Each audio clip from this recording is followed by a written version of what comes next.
A inveja na liderança, ela é o que habita as entrelinhas.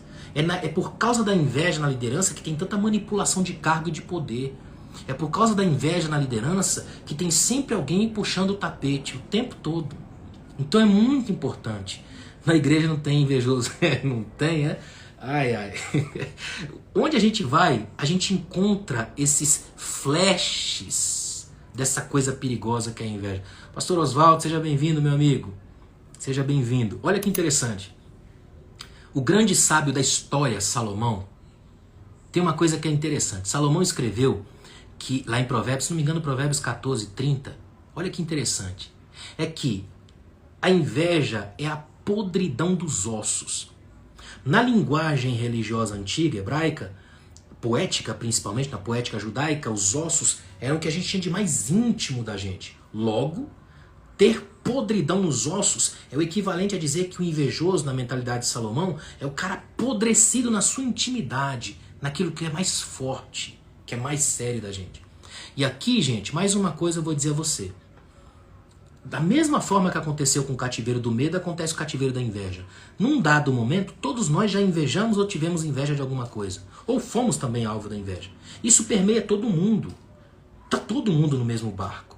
Só que existe um lado entre você entender que a coisa tem que parar, e aí você dá um passo e para, e aí você faz amizade com esse olhar meio doentio, e aí transforma ele em admiração, do latim admirare, enxergar o horizonte e gostar do que está vendo. Ou você entra na patologia doente do coração e começa a perceber que aí todo mundo, o mundo é uma história de conspiração contra a sua vida. Por isso, gente, é muito importante. Vai ficar assim, Vitor, como eu disse no começo da live aqui, eu vou deixar ela salva por um certo tempo, depois ela vai lá para o Instituto Conhecer como um conteúdo extra para os meus alunos lá do Instituto. Então, por enquanto, logo na primeira semana ela vai ficar gravada aqui depois só para quem é aluno do Instituto Conhecer. Ó, outra coisa que é muito séria da inveja, eu queria que você pensasse muito sobre isso aqui, ó. A inveja tem um problema que age nela muito grande, que geralmente as pessoas, principalmente quem está em nível de poder, ou tem uma empresa, ou está em evidência, né? As pessoas tendem a elaborar demais a inveja. Por exemplo, a pessoa acha que exatamente por ela estar ali, todo mundo tem inveja dela. E não é todo mundo que tem. Tem gente que é muito bem resolvida onde está. E aí, qual é o problema disso para quem é líder? É que aí ele tende a tratar qualquer um que se aproxime dele como uma ameaça em andamento. E quando ele faz isso é um problema grave, porque não é todo mundo que vai se aproximar com inveja. Então, gente, é interessante demais entender isso aqui, ó. A inveja não seria um sentimento igual ao ciúme? Parecido. O problema do ciúme é que o ciúme é a posse para alguém, sempre em cima de um. Já a inveja ela pode ser mais ampla, ela atinge um monte de gente. Elas são sensações irmãs. É como se fossem duas gêmeas do mal, entendeu?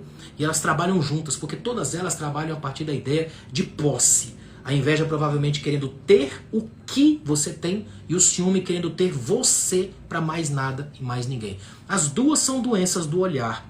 Fernando Pessoa, poeta português, dizia que a inveja dá movimento para os olhos. O invejoso não para nunca, está sempre procurando alguma coisa. Então é muito perigoso. Tem até uma ilustração, uma história, uma lenda, né, indiana. Os indianos dizem uma coisa muito interessante.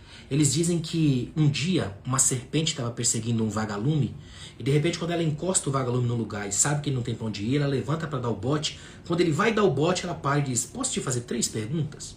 Porque eu vou morrer, não tem para onde ir, mas responde 3 perguntas antes. E ela responde: então tá, primeira pergunta, eu te fiz alguma coisa? E aí a serpente começa a pensar: não fez nada não. Segunda pergunta, você se alimenta de coisas como eu? Ela diz: não. Terceira pergunta, se eu não te fiz nada, você não se alimenta de coisas como eu, por que você quer me destruir? E então a serpente simplesmente responde: é porque eu não suporto ver você brilhar.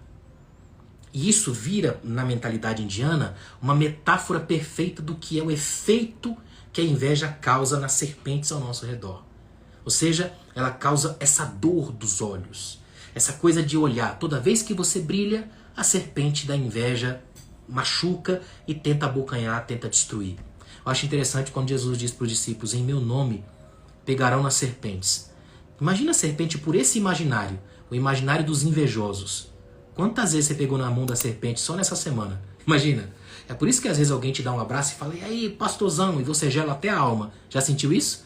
É porque a imagem da inveja tem essa camuflagem, como está dizendo aqui o meu amigo Eliezer Amaral. A camuflagem, essa coisa perigosa, essa coisa estranha que sem que a gente note, ela vaza e atinge um lugar muito sério na gente. Por isso é muito importante tomar cuidado, gente, com esse tipo de coisa.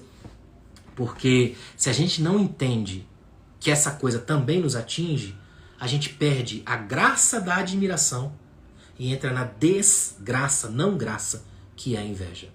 Por isso, quer um exercício simples? Agradeça a Deus por qualquer pessoa que vencer perto de você. Qualquer um. Quer ver? Os melhores amigos que você vai ter na vida não são aqueles que vão te ajudar na hora do sofrimento. Tem gente que até gosta de saber que tem alguém sofrendo para ajudar.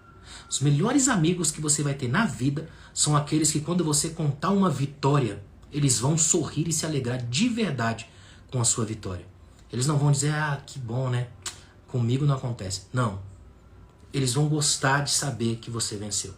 O nosso problema com a inveja hoje vem de uma cultura do protos, o protagonista. Hoje existe uma doença do protagonista. Parece que todo mundo tem que ser o protagonista o tempo todo. Só para vocês terem uma ideia do que eu estou falando, experimenta contar um problema para a pessoa do lado que eu te garanto, antes de você terminar de contar, ele vai contar o dele. Simples assim. Se você fala, eu tô com uma dor aqui, o cara fala, eu operei ontem, olha o corte, e já abre a camisa. Existe uma doença do protagonismo. Ninguém pode falar antes de mim ou primeiro do que eu. Por quê? Porque é essa cultura perigosa de aparecer o tempo todo. Por isso, gente, é muito importante. Ó, Orlando Ribeiro está por aqui. Seja bem-vindo, Orlando, mais uma vez. Olha que legal. Eu estou trabalhando os cativeiros emocionais. O medo, que é um cativeiro angustiante. A inveja, o cativeiro que envergonha, a podridão dos ossos. E essa inveja, gente, guardem meio que eu vou dizer a vocês. É tão perigoso o negócio da inveja, porque sem que a gente perceba, a gente pode desenvolver. Principalmente se a nossa leitura do que está acontecendo na vida do outro for apenas a leitura dos finais dos processos.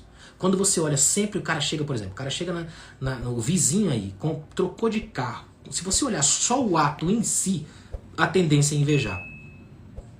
Mas quando você entende que o cara trabalhou a vida inteira, lutou para chegar onde chegou, conseguiu pagar, quitar outro carro, dar entrada no outro, conseguiu... Se você notar o processo, geralmente o final é aplauso.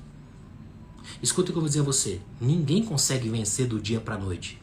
Todo mundo que venceu alguma vez, venceu por causa de processos. Tem processos, gente. Tem gente que rala demais.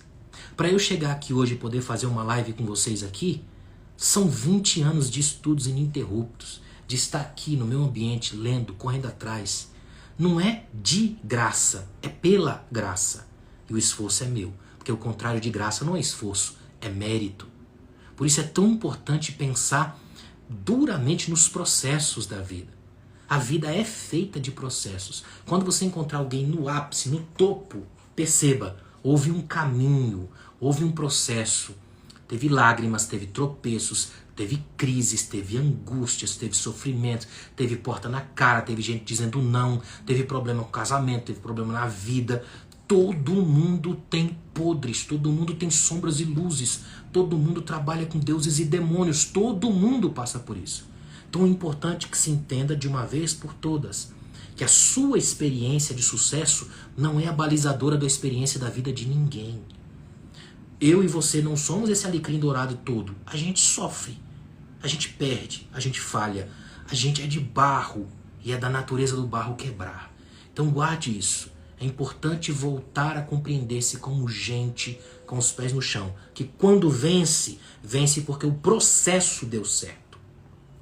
Então, eu falei de 2 cativeiros emocionais até aqui. O medo e a inveja. O terceiro, para a gente finalizar hoje, é a culpa.